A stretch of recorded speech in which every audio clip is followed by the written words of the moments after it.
Machine. Hi there, it's Claire here, and welcome to Hot Pod Time Machine. This is the podcast where we discuss a decision from our past which changed the trajectory of our future.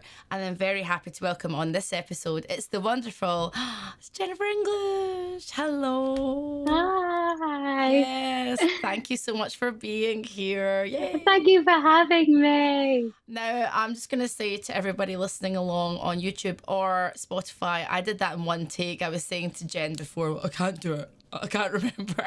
I was so impressed. I was really ready. I was ready for like 5 minutes of fumble, but I didn't want to look at your face. It's like, just don't look at the other screen. just look straight into the camera. Make you laugh. We're all good. Thank you so much for doing this podcast. Thank you. It's been a long time coming. We've been trying to organise it for a number of weeks. Now, when I asked you to do it and you knew about the subject matter, without talking about the actual thing we're going to talk about, what were the sort of decisions that ran through your brain at first? Because we make decisions every single day. We do. And I had about 53 options. And I then exhausted every single one of those mentally in my head about what to talk about. Because it's hard, isn't it? You don't want to go too traumatic, too personal, but like personal enough. I mean, it's all personal. Yeah, like one of the big ones was that I did think about, but I'm not going to talk about, but was like asking actually, I think it was who asked who first, but it was like agreeing to go on a date with my girlfriend, who is now my girlfriend. Like that was a huge one. Amazing. But yeah, I've gone for one that makes me. We'll talk about it another time later on. Quite a decisive person generally, would you say? Are you quite indecisive in life? I think I'm very decisive about the big things. Like when I fall in love, I fall in love, and I know I'm certain about that. Which is useful. That is useful. And yeah, I think I am. I think there are definite times of indecisiveness, like in my day-to-day. Usually like where to sit in a restaurant, like that throws me. And I'll be thinking about that decision for the whole of the meal. Like, am I too close to the loo? Etc. Yeah. Nobody wants to be close to the loo when they're eating a nice meal. No. It's bad times. No. I would say I'm very decisive with the biggest things in life. But I'm quite similar. I think when it comes to deciding what to wear, that's my nightmare. That's my nightmare. I am a typical Libran. I really struggle with stuff like that. I'm like, oh, I'm so imbalanced. Oh no, like I'm like the worst. Deciding what to wear, deciding where to eat, what to make for dinner. But now I'm a single person. I've got it down to, if I'm on my own, everything on an oven tray, 25 minutes done, and I eat the same thing every night because it's easier. What is it? What do you eat? It's really boring because I'm on a big diet. I just have like white fish and chopped up vegetables, mushrooms, broccoli, whatever. Spray oil, salt, pepper, garlic, oven, 25 minutes, done. And I'm the complete opposite to you. The idea of the same meal every day, like I will make the most beautiful curry or whatever dish, and I will never make that again because I'm like, it's done. It's over. I'm bored of it. Really? Yeah. So, but do you not have a favourite meal that you want to taste again? Yeah, occasionally. But I'd much rather have that meal, but like I'll do a twist on it. Oh, okay. With the exception of Marmite on toast, which I will happily have every single day, twice a day. Okay, melted cheese or no melted cheese with the Marmite on toast? No, maybe a dippy egg. Oh, interesting. All right, okay. Now I'm very boring because I love food so much and I eat a lot. So when I went on the single person diet, because that's a great diet, you do lose a lot of weight on the single person diet. You do. Yeah. I was like, wait a minute, I'm the fittest I've ever been in the last 2 decades. This is fantastic. But when I went on that diet, I just decided the only way for me is to just be boring. And that is it. Or else I'll start going, oh, there's some chocolate in the fridge, and oh, there's some bread, and there's some So cheese. it's more like a taking care of yourself boringness than I only ever want to eat white fish and Yes. vegetables for the rest of my life kind of got you. Oh no, like Sensible. I am a glutton. Like I love food. Like, but I'm just trying to be sensible. Also, my brain can't handle too many things at once. So if there's a pot going in another pot in a frying pan, I'm like, nope, nope. Don't like it. I love an all-in-one. I've got the green roasting tin and I've made every recipe. It's brilliant. Anything you can bung in the oven. Hell yeah, hell yeah. Don't like too many things going off to sensory overload. I'm like, nope, nope, nope. I can do it, but I have to be like it takes me about 7 hours to make an ottolenghi meal. No, but seriously, it'll be about 3 hours. I'll give myself an hour and be like, great, we'll eat at 7 and we will eat at 9, 10. Same. It'll taste amazing. It will taste so good, but the Exactly. kitchen will look like an absolute bomb site.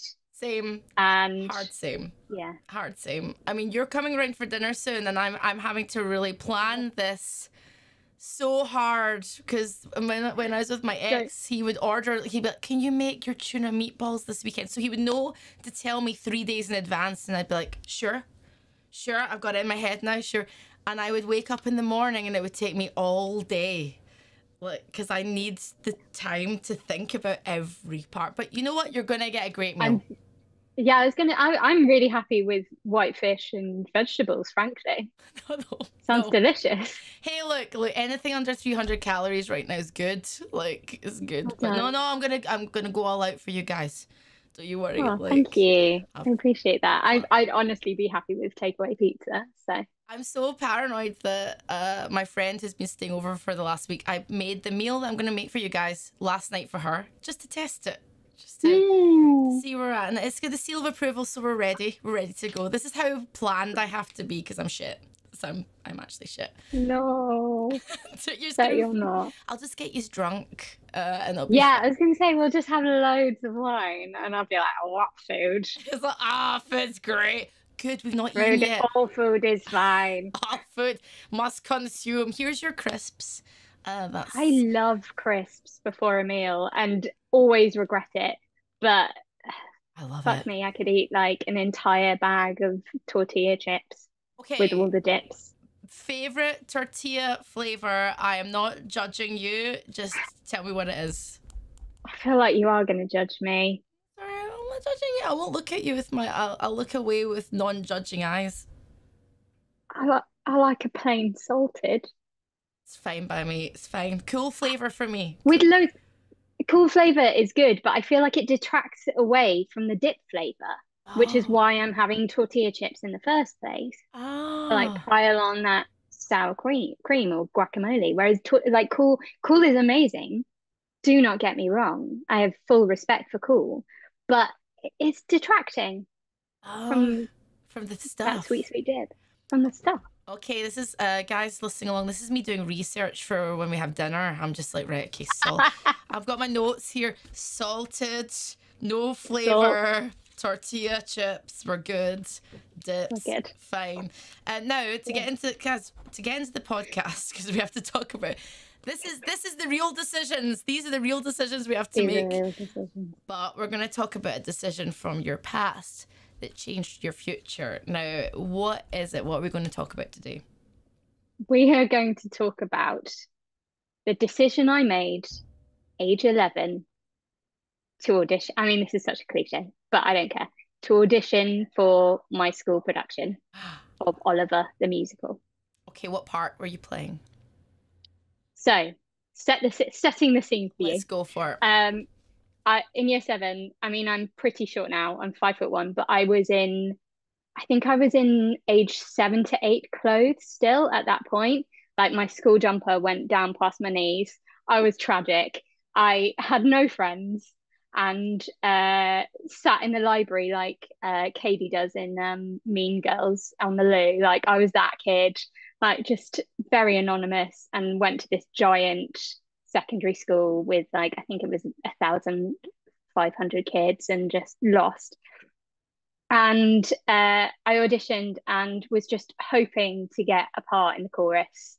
Like that's all I wanted. And decided to audition and I was so terrified and turned up late to they do this like massive ceremony of handing the parts out. And you've got no idea until this ceremony. And I came in late and I remember asking this other year 7 girl, like, have they called all the parts for the chorus out? And they were like, yeah. And I was like, so did they call my name? She's like, no, sorry. And then they went through all the parts, like, and it got, more important as it went on. And they did the soloists and then, like the Artful Dodger and Fagin and Nancy. And I was just absolutely, I think I'd started crying because I didn't get a part. And lots of kids didn't. It was brutal in my secondary school. And so I was like ready to walk out the door, and then they said Oliver, Jenny English, and it was like, I'm not joking, it was like when Harry Potter becomes the Seeker in Philosopher's Stone. If anyone gets that reference. Incredible. So you were like, thanks, yeah. Yeah, and I just remember like walking up in front of 100 kids or whatever to go and get my script from Mr. Ashley, the English teacher. And that kind of completely changed the trajectory of my life. Like I think I would have, that sounds incredibly dramatic, but as far as like where I am now as an actor, it gave me a family at school where I didn't feel particularly welcome, and I became like friends with the kids in the year above, and I suddenly the teachers knew my name and would call Oliver out in the register instead of my name, and from then on, like I got to play other small boys in the school production until I grew up a bit. But did like Gavroche and Baby John, like only tiny men for me. That's an out of context clip. That don't worry, I will not be clipping. Only tiny men. I'm actually writing that down. 1251. Only tiny men. Tiny men. I love that. Like it's so. Thanks. You describe. So let's go back a little bit and then go forward a little bit. So obviously, it's not a cliche at all. These things are pivotal moments that change us. Now, before you'd even auditioned and you said you were this anonymous kid in this huge school, were you a creative child? Were you always secretly kind of drawn to drama or creativity in a way? Absolutely. My God. Yeah. I mean, I grew up completely in the middle of nowhere. So there was, and I adore my sister now. She is the best human in the world, but I despised her as a child growing up. So I did a lot of playing by myself and we both did like a lot of imaginary games, and like I couldn't knock on kids' doors and just play with them. So I just had to play by myself. So loneliness sparked creativity. But my parents did Amdram growing up, so I had already had that. Like I had already been fed a diet of pantomimes and summer productions where we all got to wear funny hats and what are they called? Not pantaloons, petticoats, and what are the things called? Is it pantaloons? Breeches? No. I feel like they're are they kind of pantaloony shaped? There's kind of the white things. Like yeah. I know what you mean. I don't know what the word is. Yeah. Yeah. So my like, and I just saw them. It wasn't really like they're doing theatre and it's being very serious. It was just lots of grown-ups playing and having fun, and like my mum dressing up as a mole for Wind in the Willows, and like so I very much had that background and had that kind of showing offness from there, but in a really safe environment. But but I also read loads of, I mean, I still read loads now. That's my thing. And I kind of see it in the same category, like art, as like fiction and drama and like theater and film, and like a piece of art, that's all the same in my head. Like it's all just storytelling to me. So yeah, that definitely was a definite shaper of who I am before that point. Standing in front of, now when you got that little part, and not a little part, it was a big part, like God, you got Oliver, but when you got that part and then that sent you off, you know, because you've done a little bit before, what was the feeling like for you? Kind of, did you have to get over any nerves being in front of lots of people? Do you still get that as a performer now? Absolutely. I feel like it definitely lessens in some areas, but no, like yeah, I will always be an anxious person. So yeah, I'd love to have no feelings about it and Mm. just get on. But then would I have as much joy?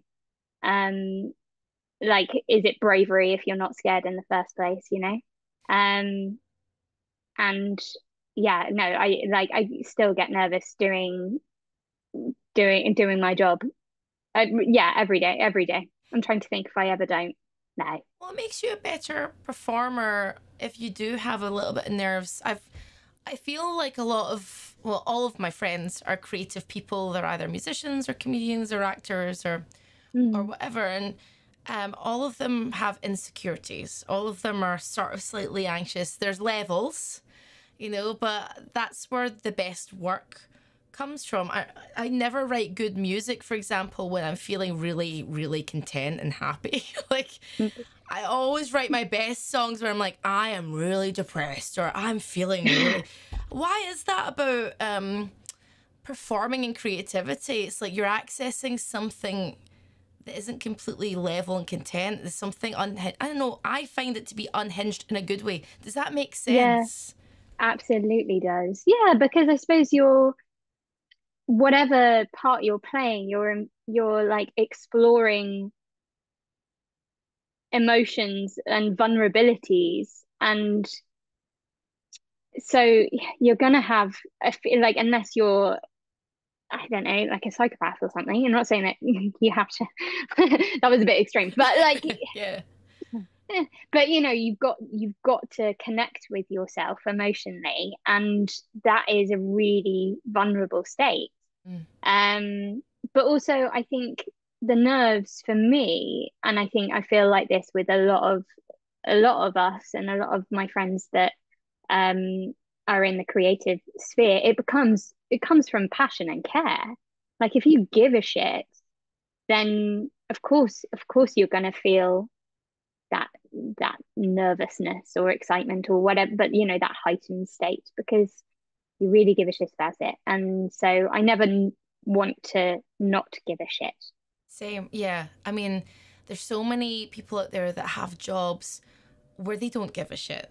And you're like a drone, you know, it feels like there's a lot of Mm. drone type jobs where people just go to work, they do 9 to 5. There's nothing wrong with that. I'm not saying there's anything wrong, but it's not personally, I think, for you or I. Like, and I count ourselves lucky that we get to play. It feels like work becomes play, and you care a lot about the things that you do because you're putting a lot of, yeah, that vulnerability into it. I wanted to ask though, as an actor, have there ever been places that you've gone to that are vulnerable places that have really affected you, perhaps after the performance, for could be days, weeks, months later? Anything that you've ever had to go, oof, that was a bit hard? Yeah, yeah. A lot of the time, I mean, it's sometimes even if I'm just doing an audition Yeah. and I put myself in that state, yeah, because your brain, I think, finds it hard to distinguish between what's reality and what's not, and you put yourself in that emotional state, and your brain goes, yeah, that's reality. Yeah. And yeah, God, for Shadowheart, I mean, without spoiling anything, hopefully trying hard not to. For the part I'm playing at the moment, yeah, like I go to places for sure, and I'll need a day off afterwards Yep. to like reset.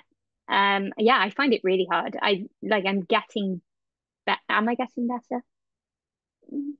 Well, I don't think you Maybe. have to get better or worse. I think it's a good thing Yeah. to that'll make the performance what it is for whatever role Yeah.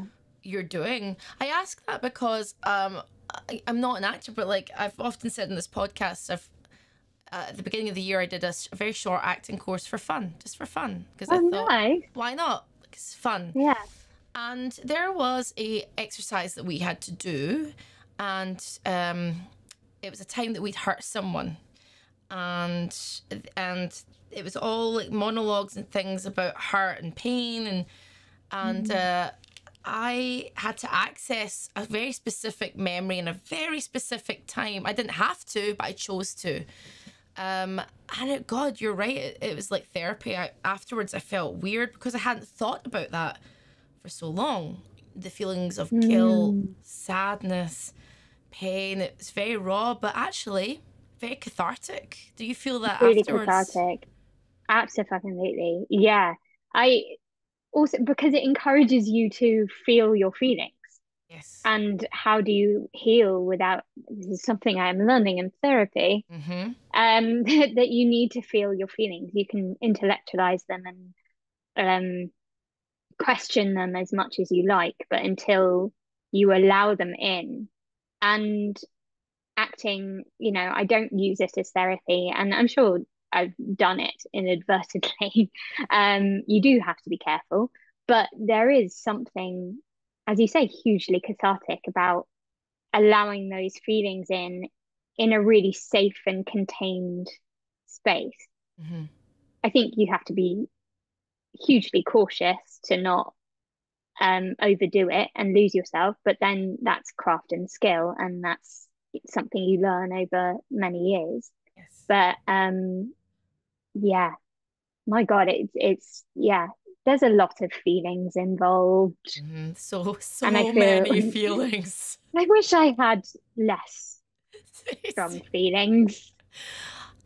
It's something you said something about therapy there, and feelings, and try not to intellectualize feelings. Is that something that you'd say that you used to do that you're trying not to? Because that's it's funny you say that. The only reason why I ask that, with you don't have to get too personal about it, but it's because I have been in therapy for 8 years through many different points of my life. There have been highs and lows through those 8 years, but I still find it very hard. I find it easy to write a song and be very open and sing and play guitar, and that's when I feel like I'm the most open.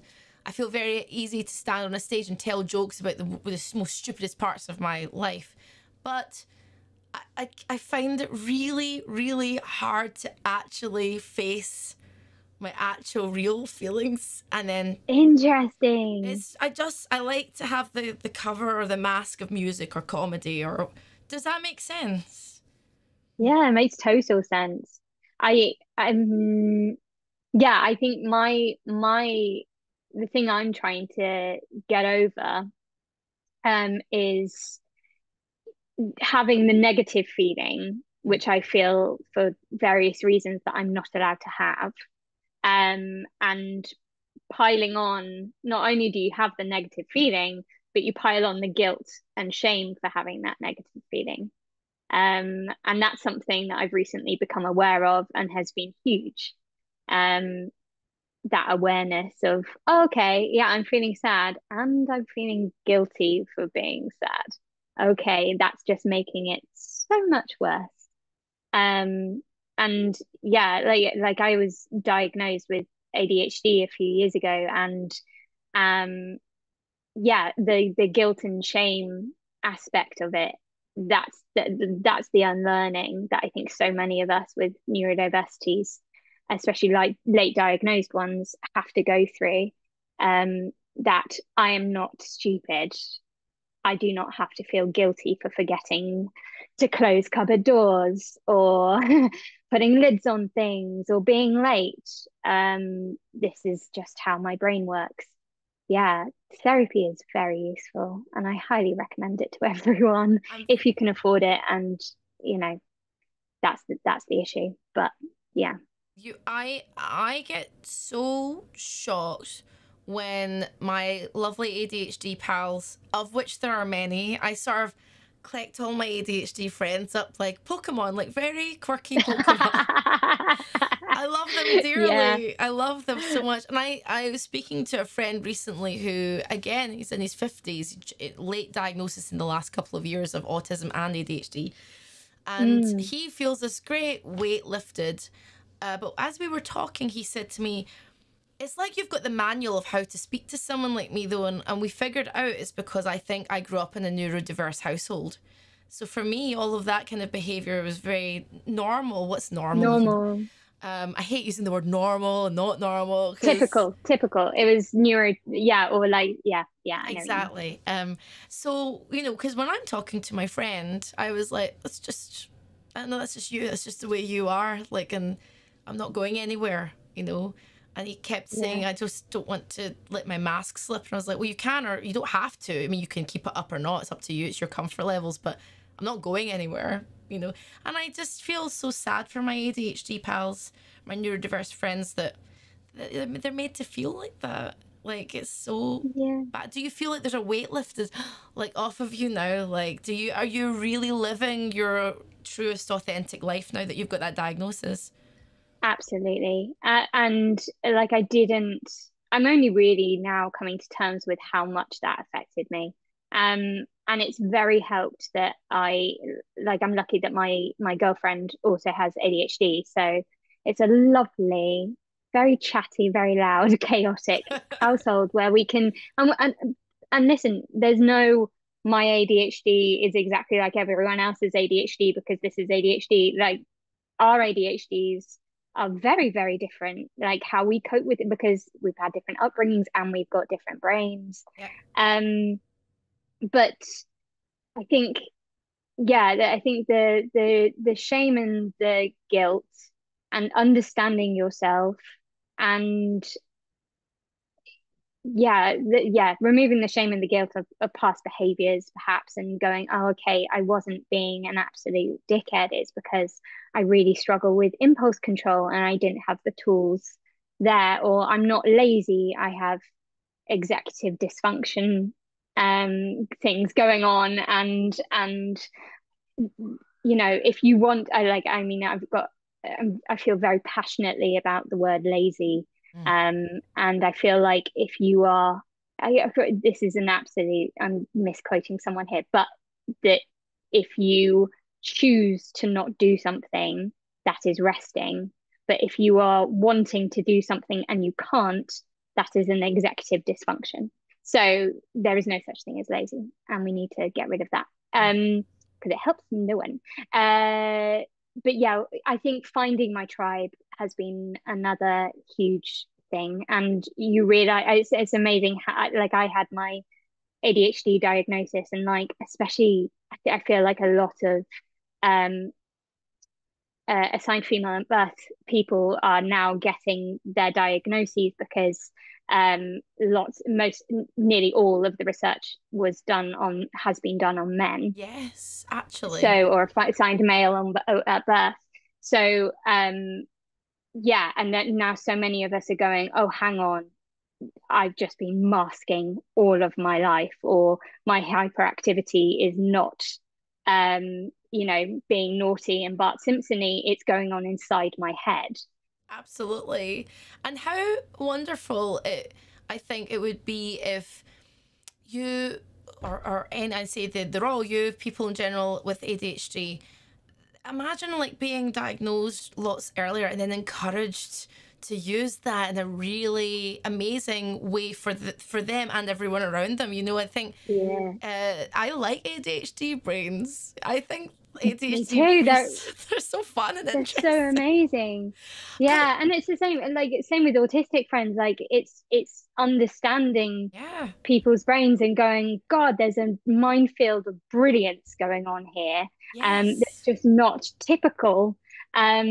And actually can be, like there's so much creativity going on, or like there's real thinking outside of the box stuff. Like, God, yeah, like it's an untapped resource, and that comes with accessibility and understanding and making sure that people feel comfortable to not mask and can ask for things that they need. Like I'm like when I'm recording, I always go, I need to have a little break now. I need a concentration break. And sure. that comes from being very comfortable somewhere and working in a place that makes me feel safe enough to do that. Most people, I imagine, don't feel that they can. So I feel like there's a big change that needs to happen in our culture. That's good. I feel it is happening. It's just slow. Mm. Mm. And even like for someone, I would say, I'm definitely neurotypical, even though, like I'd probably display a lot of ADHD traits. Anyone who's watched my Twitch channel knows this. It's an absolute mess and chaos. It's just so weird.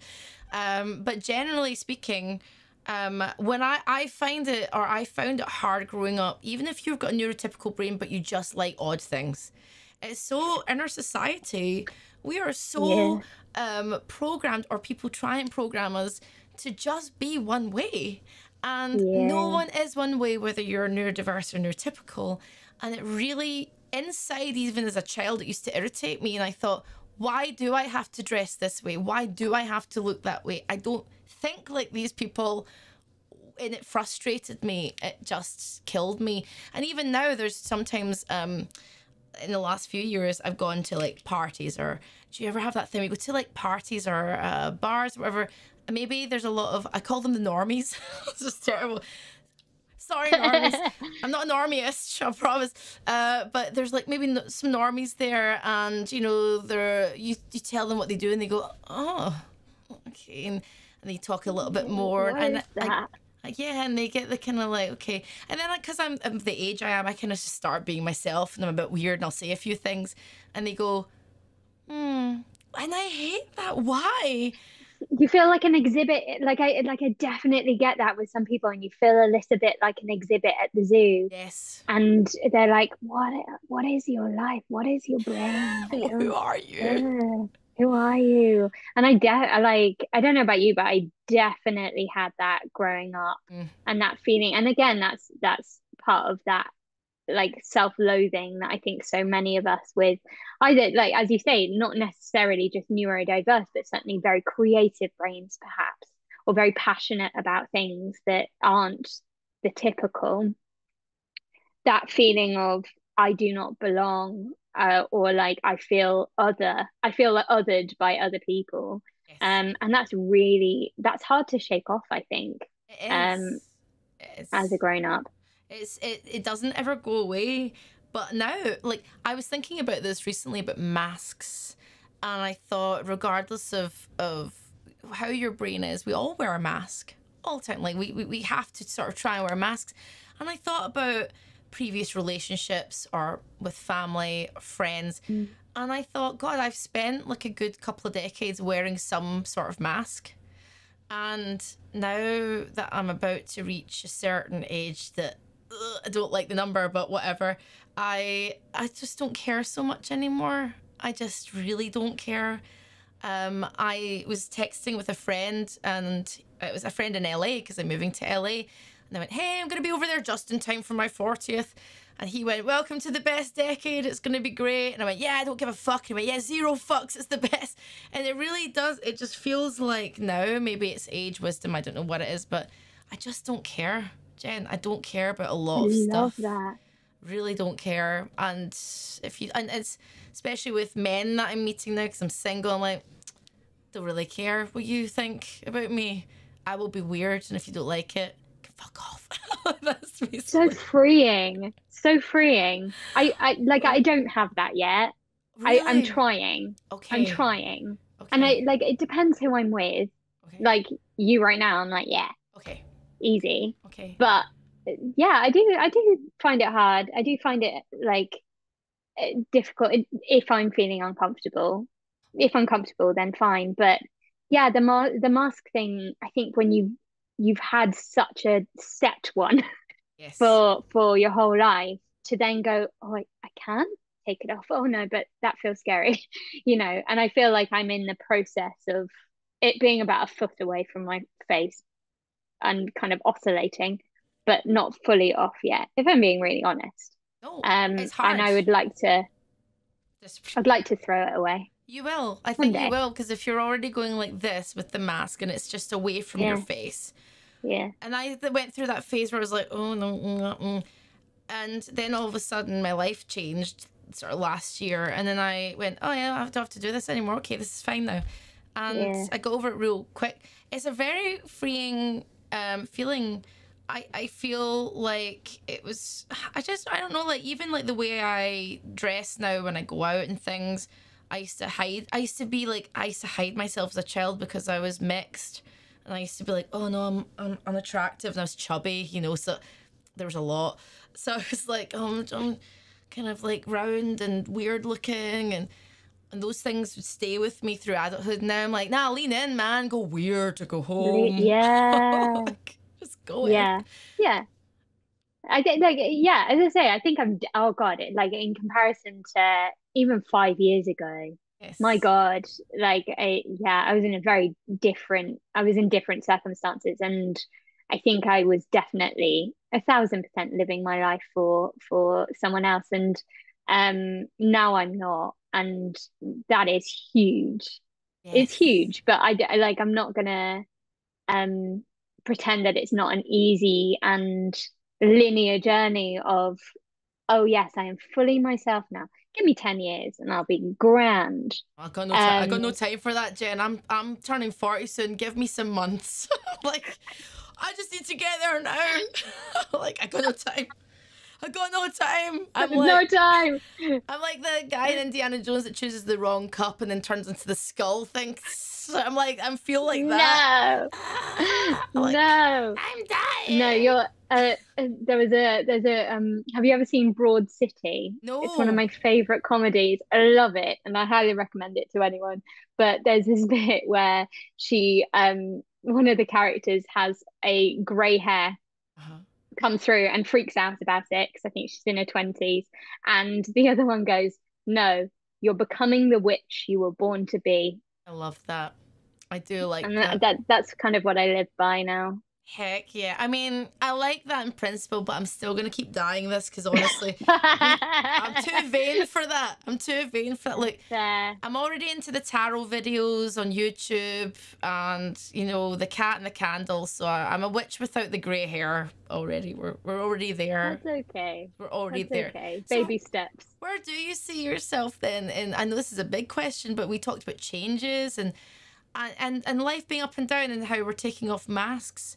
So in 10 years' time, because you were like, oh, you flippantly said, oh, in 10 years' time, whatever. But in 10 years for real, do you think that you will get there? Like, where do you want to be? Like, ideal, like, don't even be realistic. Tell me. Like, do you want to be, like, friggin' prime minister? What do you want to be like? Tell me in 10 years' time. Absolutely not. Can you imagine being, oh God, no way. No. No, I think, what, like career wise or just life wise or Anything all you things want, wise, all things wise. um, definitely want to keep doing like, like film, TV, video games, anything, like Mm. anything that keeps my creative cup filled. Yeah. I do love film and TV. Oh no, everything. I think I feel like career wise, the way that it's gone and the times that I've really flourished is when I've not expected Yeah. anything and just kind of opened myself up to the universe and it's gone, there you go then. Like I have to be so careful of gripping on tight to certain dreams And that's when they don't go my way. So yeah, I think being open to the universe and whatever it has to throw at me as far as that's concerned, but definitely still acting. I want to be doing that. I think Dolly Parton recently said that she wants to be doing that until she wants to be working till she like falls dead off the stage. Hey, and I'm like, yeah, why not? yeah, Like, yes, Dolly. I don't see why, unless you want to stop. If you don't want to stop, you don't have to stop. So Listen, I'm sure age 95 I'll be like, please give me a break. But make it idealistically, yeah, idealistically, I'm like, yeah, brilliant. yeah, man. And then yeah, I think that really where I hope I'll be in 10 years' time, um, holidaying a lot more. Yes. And like I think just really, really mining the joy of life. And I'm not saying like I need to have a Bugatti and live in the Bahamas, because I don't think that's where true happiness lies. I think it's the day to day, it's the really enjoying that cup of coffee and just feeling that like abundance and wealth and joy from like mundane things. I just really, that's what I hope for myself. Oh, and anyone really. I've always wondered about that, what you've just said, that just looking at your cup of coffee and going, isn't that just lovely? And yeah, but I look at my cup of tea or coffee and go, what do I have to do next? Like, my brain won't allow me to stop. won't let it.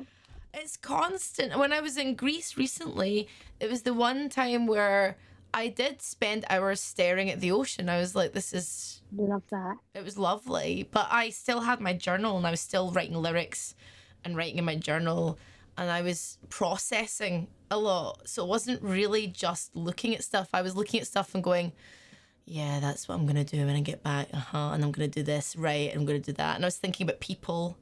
And I was thinking about... So I'm always... Is your brain... I don't have to ask. Is your brain a bit like that as well? Where you're like, yeah, I look like I'm not thinking, but I'm really thinking. Like... The problem is it's not just always thinking, it's managing the 10 thoughts going on at the same time. And that, like the recent game of, well, I say recent game that my girlfriend and I have, we can always say to each other, what song's on your brain? And there's always like a little song at the moment. This is the part when I say, like, that's just on my brain right now. Like there's always a little soundtrack. So yeah, it's finding like, I feel like the big goal at the moment is meditation and mindfulness and all the things neuroscientists say are very important. You know, of like presence. And it's hard because also I do want to keep that creativity. I do want to have ideas pinging around my head. I don't want to, that's such a massive part of who we are. Yeah. So why should we let go of that? But then at the same time, if it's going to exhaust us and cause mental breakdowns, maybe it's not, it's about finding that balance. That's true. It's a case-by-case basis, I think. Case-by-case basis. Because I bloody tried, Jen. I have tried meditation. I have tried. I cannot so hard. do it. Do I know? I'm sorry. And people go, yeah, man, just let the thoughts come though until your brain empties. An hour later, I'm like, it's not gone yet. Like, nothing's going. And trying to stop the judgment of the fact that you've got a million thoughts going on. That's the thing. It's not just like, oh yeah, I can watch them go. I can watch them go, but then I'll be like, I am meditating badly. Totally. Bad meditator. Honestly, yeah, I've been doing sound baths, which I do recommend. I really like that. And I just like, basically I can do it if I really get to a state of relaxation that I'm basically asleep. Am I doing it right? I'm sure somebody can tell us. I'm going to say, yeah. Yeah. And I'm there like high as a kite, lucid dreaming. And I'm like meditating. Got it. Don't know. probably Do you know wrong. what? The only thing, John, that clears my mind for real, it's not meditating. I don't know if you've tried this. It's doing things that are so hard and so fast and so noisy that everything clears in the brain. That's why I like metal. I love metal. Because when Interesting. I'm running or working out, or even when I'm working on this computer, I will blast Slipknot up very, very loud because I'm like, that is just, now I can just concentrate. No, I'd Box. have to have a little cry. That would be too overstimulating I'm like, for me. yes, let's do my accounts. Let's go. Let's go. Yeah. Whereas like, and boxing as well. So boxing for me is another one because if you don't concentrate real hard, you will get hit. And when I went rock climbing in Greece, that I chose to do that and do something very scary because I know if I let go, yeah, you've got the rope, but you're not going to fall.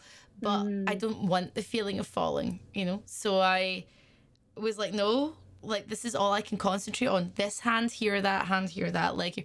And that is the only time I found peace, when something's very difficult. Does that make sense in a way? Yeah, because I wonder if it's to do with like it's stimulating so many senses.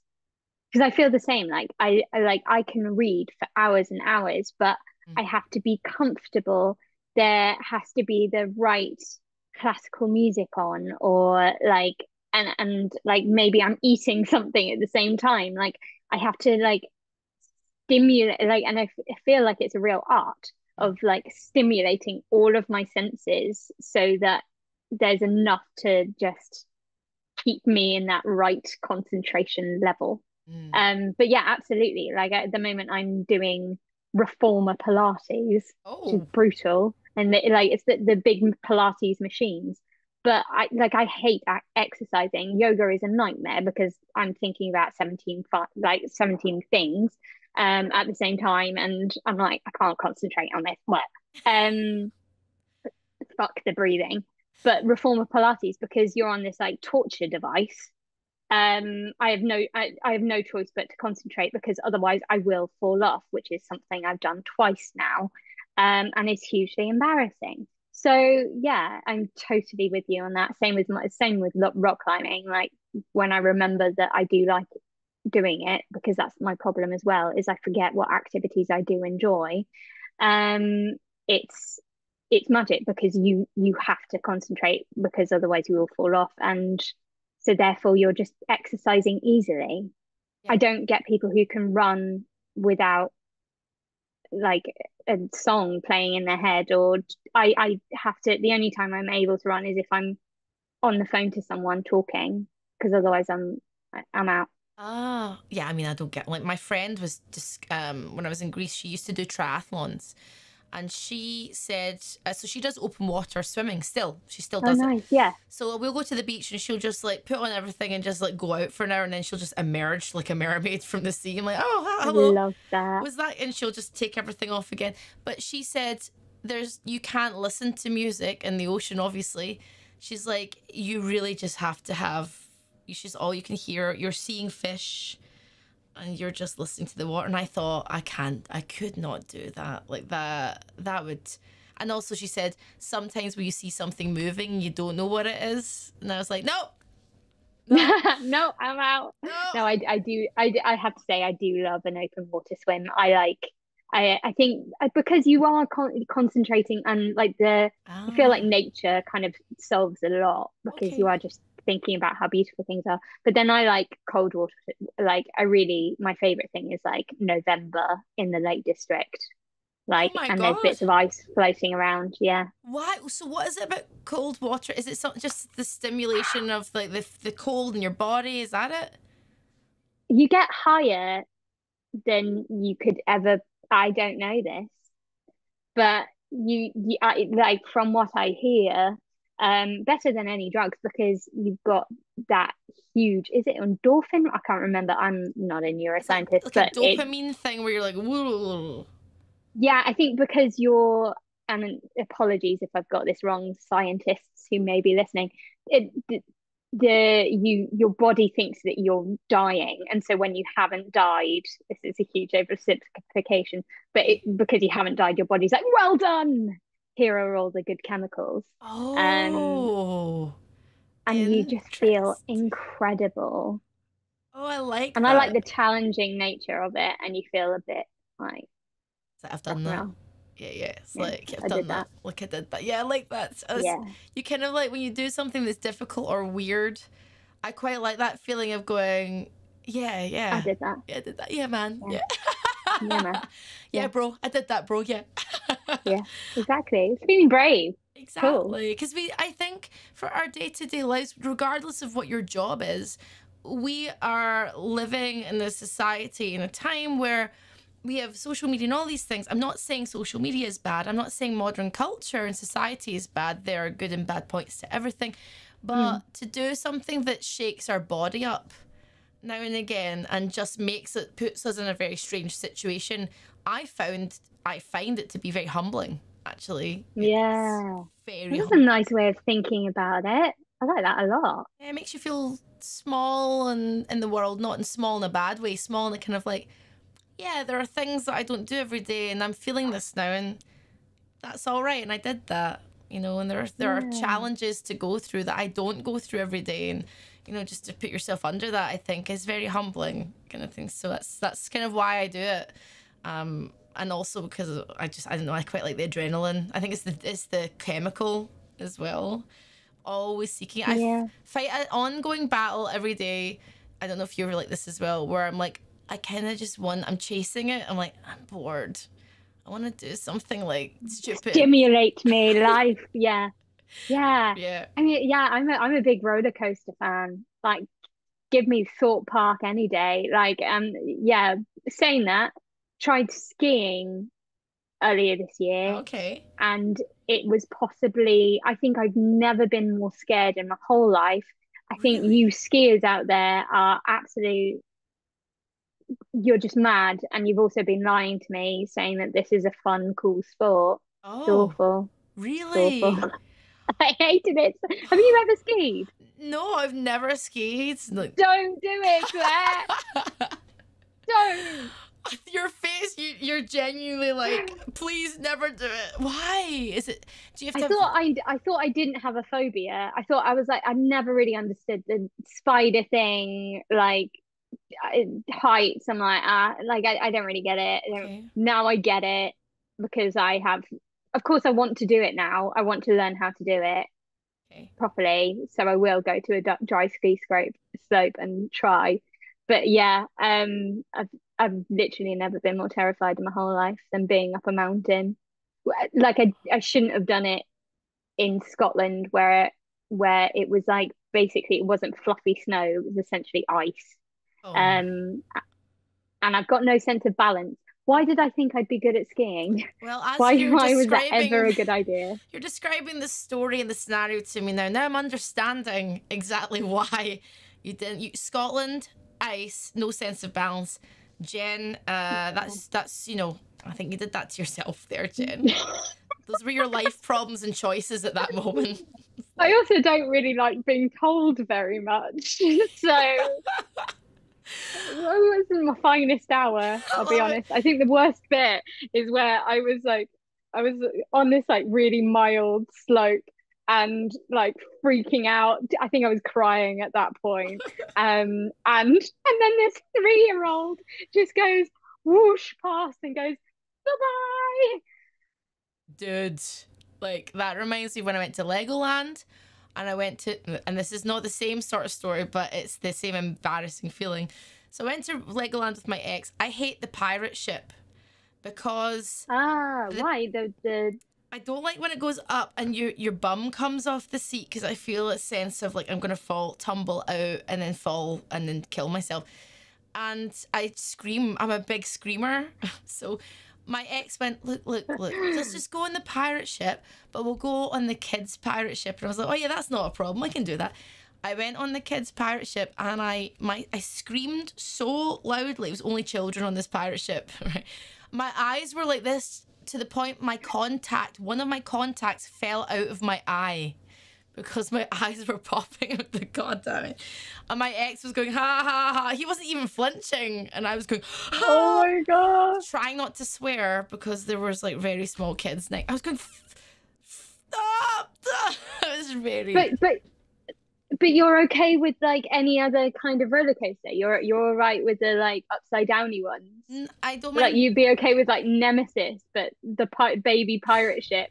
I That's can't your do limit. it. I can't do the baby. I I can't. love that so much. I can't do pirate ships. I swear that that's probably the reason why I can't get through Pirates of the Caribbean. I think it's a Pavlovian response. Real aversion to Johnny Depp. I mean, I haven't. Like I haven't tested the theory with other Depp films yet, but. Just the associate, like Muppets Christmas, Muppets Treasure Island will just send you. No, I fear I might actually have to. I might actually just wet myself. No tears, just like. A mention of Long John Silver, and she's gone. Oh, I mean, we're gonna have to stop the podcast now because the palms are sweaty. The palms are sweaty. That's about it. I'm not that good on rides. I will do them, but the pirate ship I don't like. I can't do that.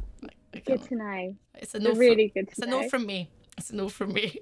I can't. Maybe we need to try like exposure therapy with you on pirate ships. Like build up. You just go on a boat. Yeah. Next day you wear like skull and crossbones flag t-shirt or something. Maybe you can appear with like a parrot on your shoulder, and I'm like, okay, sure. Okay. Build up. Just build it up. Maybe we can watch Hook. Maybe we watch Hook at some point. It's fine. A very good film. I love that film. So great. I love that film so much. So good. Yeah. I danced on a stage with Rufio not so long ago. No way. I've got a picture somewhere. I interviewed him because obviously he's the voice of Avatar. Which I've only recently discovered. I absolutely, this year has been Avatar: Last Airbender and Legend of Korra, and I am the hugest convert. Hell yeah, he's lovely. Dante Basco, and someday because he used to be a break dancer, and then one of the so I mentioned it about break dancing. We were talking about dancing. He used to dance with his brothers and stuff when he was a kid. Then somebody in the audience went, if we had some music, would you break dance for us, or would you dance for us now? And he was like, okay. So the sound guy put on just some generic music. I got my phone out because I was thinking I'll just film this from my perspective. He stood up and he went, no. He's like, I'm not dancing on my own. And I was like, oh God, like I am the world's worst dancer. He went like this, went, all right, Claire, just follow my lead, left, right. And I forgot what left and right was because it was no. It's so bad. And he twirled me around. I was like, I feel so awkward. You know, when you just all of a sudden it's like your whole body, but I just felt I'm a sack of potatoes. This is what I am now. Yeah. And I forgot what left and right was. My body, it's like when somebody says, just walk to the door. Like, I'm like, I don't know how I walk anymore. It's so, so yeah, that was, we love that. We danced on stage. Danced with Rufio. He's lovely. What a lovely dude. It was good. And I love Hook. Oh, so good. Love that film so much. I kind of want to watch it this evening now.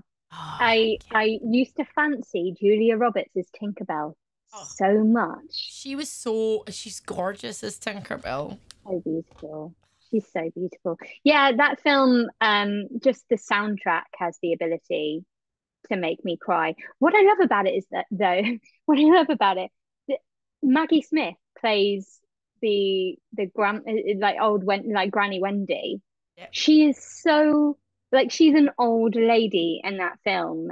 And that was how long ago? 30 years ago? I think it's about 30 years ago, yeah. Must be. Crazy. Maggie. I know, she's wonderful. The whole film's wonderful. So good. I did a podcast. I've got a podcast called Real Imagine Futures where we imagine what happened to the characters after their stories ended. It's just improv. We just, me and a co-host, we just talk nonsense. And we just go, and then he did this, and then this happens. And it always ends up in therapy. And then they all ended up in therapy. And I think what we decided was that Peter Pan, he had a mental breakdown, and his mind broke in half, and he's actually just completely... Why did you make it so dark? Because that's who I am, Jen. Oh no. I mean, my co-host Ashens, he always tries to lighten it up, and I'm like, no. No. He had a mental breakdown. And now he's in therapy. He lost his children. And that's where we're going with this now. Hyperrealism. Let's go. I love it. I mean, like, he did go through a lot in that film, to be fair. But let's really think about it here. I mean, come on. Was he really Peter Pan, or was he just a guy having a midlife crisis? And a drinking problem. I think we added the drinking problem in there. Because at one point he ends up in the neighbor's house. He's like, I'm Peter Pan. Like, we had him like doing all sorts of crazy stuff. Oh, I really, really need to listen to this. I'll send you the episode after this. Yeah, please do. Oh my god. But yeah, I don't know if I do want to listen to it actually. Are you going to ruin my favorite childhood film for me? I tell you what, like at one point, if I fire up that podcast again, if you listen to it, we can have like a sequel to that episode where you can be on it and you can right all the wrongs. Yeah, thank you. Thank you. I then go post therapy. These are the breakthroughs that he's had. Yes. Make it wholesome. Yes. Make it wholesome. Make it wholesome. I will try and mess you up like every time. Yes, you will sabotage this. I will sabotage it because I will try my head. I feel like he rights the wrongs, but then he gives his kids a problem because they witness so many bad behaviors. They are really, they are definitely in need of therapy after that film. There's a lot that happens to them. As good as it does end. Oh yeah, I mean, I reckon like his son grows up hating all fiction and wants to burn books. That's why. I was thinking some light depression. You've gone for book burning. I feel like grows up, he gets into a really powerful position deliberately, let's say in government, so that he can pass a law where he can like just gets rid of everything to do with Peter Pan, characters called Peter, anything to do with pirates. Yeah, burns all those books. Here we go. Is this you? Is this him, or is this your fantasy now? I feel like. Oh my god, Jen, I am the son of Peter Pan. You're the son of... I'm the son of Peter Pan. This is it. No. This is why I'm single. What was his name? Jack. I am Jack. Just call me Jack. I'm Jack. This is it, you guys. That's it. We're getting rid of all pirate ships in every single theme park. We're burning them. I like a good burning of a pirate ship. That's a good idea. Yeah, I mean, they're unsafe, quite frankly. It's not good for the children. It's not good. Yeah, how does the physics work on the pirate ship? I get roller coasters and, G-forces, but the pirate ship's probably a bit dodgy, isn't it? No, very unsafe for contact lens wearers. They don't warn you about that before you get on. I'm sorry. I could have said something. I could have written a letter to Legoland, Jen, but I didn't.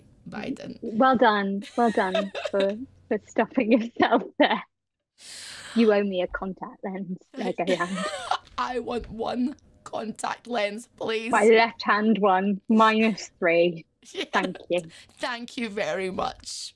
I love that. I think I might one day do that, Jen, and just get that contact lens back. Yeah. That left eye, just not the same. You are owed it. Like if you came back as a ghost, like Casper the Friendly Ghost style, like you'll come back just for that contact lens, justice. With a left eye patch, like a pirate. Oh! Like a pirate. You're becoming the pirate. I am a ghost pirate called Jack. That's what we've established. Best ever. This is brilliant. Weird. This has been my... Yeah, I love it. Look, it always goes weird, Jen. It always goes weird. Look, it always goes weird. Like, go weird or go home. Full circle. Look, I'm such a good presenter. Look at that. We said that. Look at that. I've just brought it back. Hi there, guys. Hire me. Got it right, guys. Hi there, guys. Looking for a job, yeah. Jen, thank you very much. Thank you. Thank you for being on this podcast. I like how we went from you being Oliver and in the play. But you know what? If you hadn't got that, you wouldn't have gone on that path, and we wouldn't be sitting here talking about ghost pirates called Jack, quite frankly. That you become. Yes. Hey, look, have you ever met a ghost pirate called Jack who does podcasts? Not too often. I mean, maybe I'll seek them out now. What's it called? Like confirmation bias. Like I believe now that I will find a pirate ghost called Jack, child of Peter Pan. So, I'm going to be seeing them. I'm going to be seeing them in my day-to-day life now. It'll be like a Lucky me. like a really messed up sixth sense. Like just really specific. I see dead like it's not just called... old ghosts. I see all called Pirate Jack. I see eye patch wearing dead people called Pirate Jack that hate pirate ships. Who really ships. hate J.M. Barrie and pirate ships. And like your girlfriend will be like, what? What now? Like, I beg your pardon? And that she goes, yes, so do I. It was meant to be. True love. Hey, look, unless your partner confirms your confirmation bias is not true love. So, look, so you're going to have to test out on her now. It's gone weird. It's gone weird. It's gone weird. I'm scared. I'm scared. Thank you very much. Pirate Jack. Pirate Jack. Pirate Jack, where are you? Yes, I've got buttons. You've got buttons. I got buttons. I can. Why have you not been doing this throughout the podcast? I'm a bit disappointed in you now. Have you not heard of Thirsty Tina? This is a whole thing that I do on stream. Hi there, Jen. Nice to meet you. I'm from Connecticut. Hi. That's Thirsty Tina. It's the accuracy of the accent. Thanks. I can't do it without the voice changer though. Without it, it just is... Really. Yeah, it's weird. I need that. It's weird. Are you good at accents? I can't. No. Wait. Yes, I can do the ones I'm good at. But the one of my worst ones is Scottish, and the only way I can do it is with a splashy S. Oh, go and for it. I'm not going to do that. No, I'm not going to do that for you because that's just offensive. But yeah, I can only do. I'll be Gwyneth Paltrow in Sliding Doors. Hi. Hello, I'm Gwyneth Paltrow. Hi, it's nice to meet you. Hi, I'm Gwyneth. Have you heard of Goop? Yes, I'm actually really English. My ex was Chris Martin. I've got a daughter called, Apple. She's ever so big now. She's just wonderful. Like, oh God. I'm just letting you go. It has to be like that. Like, oh my God. I don't know why it has to be like that. I can't just speak like this. I don't know. Maybe I'd just be like this if this was my actual accent. I don't know. It'd be very posh. So go on. You would be I like that you went immediately posh. You didn't muck about. I can't do a North. You went, I want to do the hello there. Hello. Hello. My name's Ed the Potato. I don't know why I have to have the voice changer. It just helps. See, this isn't fair. I haven't got a voice changer to help me. All right, okay. All right, go on. Are you ready? I'm so ready. I'm Scottish because I can only do a splashy-ish. I love it. You're so cute. Yes. I love that. You're like a really sweet Sean Connery. You're like... I'm Sean Connery. No, I can't do it. I've lost it. I've lost it. It's gone. Unproblematic Sean Connery. I love that. I love that so much. Scottish is very difficult. It is it's the intonation is very hard. And certain American accents are hard. Like, it's just difficult. Like, I can't do it unless it's comedy. I just can't do it. That's fair. Yeah, I like doing a range of accents, but I feel like now I do feel like I think it's just better to have an authentic actor that can do it rather than I'm like I'd just rather a Scottish actor playing Scottish. Yeah, that's why I always think. Not just a bit better, a bit more comfortable for everyone. Yeah, or an English actor playing having like an English actor playing an English role. I mean, it doesn't have to be like that, but no, it doesn't have to be. It doesn't have to be. No, yeah, it doesn't have to be. If you're very good at accents, it doesn't really matter. But yeah, it doesn't matter. I often feel like when someone does try to do a Scottish accent on screen and they're not actually Scottish, I'm like, oh, it's so difficult. It is very hard. You're there like, I know I'm kind of going, oh Stop no. talking. Or another You're nearly right. Or when a Scottish person is on television or on a film and they're speaking really like this because they're really trying to be understood by everyone. Like, oh no.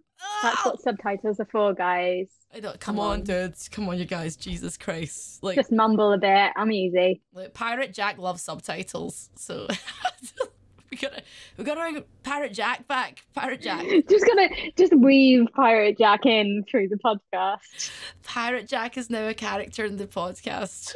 Thank you. I need a little avatar that comes up, just a little ghost with an eye patch. Pirate Jack. Pirate Jack. It's like whenever you talk about something vaguely traumatic, Pirate Jack pops up being like, I need therapy too. Do you know what? Wouldn't therapy be much better if we could all have Pirate Jack in our lives? Hey, this is play therapy. This is drama therapy. They do this, right? Shake it out, guys. Shake it out. Let's shake it out, guys. Shake it. You're a ghost. You're a ghost. You're a ghost pirate. That's it. That's it. Your name's Jack. That's it. And your motivation is your father's an alcoholic. Let's go. I'm so glad you did that acting course. Look at you go now. Look at me flourish. Now. Look at me now. Mum, look at me now. This is my moment. Like, I love it. Look, honestly, I'm telling you, I'm going to go to LA and I'm like, going to be winning some kind of award for Pirate Jack ghost accent things, if there's an award for that. Please, I will give you that award. In that weird Yoda like order. And make it voice. I don't know why. PirateJackGhostThings.com. Copyright here and now. Jen, mate. Oh my God! Right, okay, we've got to go. We got to go now. We gotta go because now it's we've got to leave Pirate Jack behind. Pirate Jack Corporation, like limited, whatever. Like this whole thing is we're making a universe. We're weaving a tale. That's what we're doing now. So Jen, it's woven. Well, we're on a Pirate Jack high. Thank you so much for having me. I'm going to bid you adieu. Thank you. It's been suitably weird. I really appreciate it. For those watching on YouTube, please make sure you subscribe and follow all the links in the description below where you can follow Jen and me and everything else. And if you're listening along on whatever platform, audio only, please make sure you subscribe, leave a comment where you can leave a comment. This has been Hot Pod Time Machine. I'm Claire, this is Jen, and we'll see you again soon. Bye.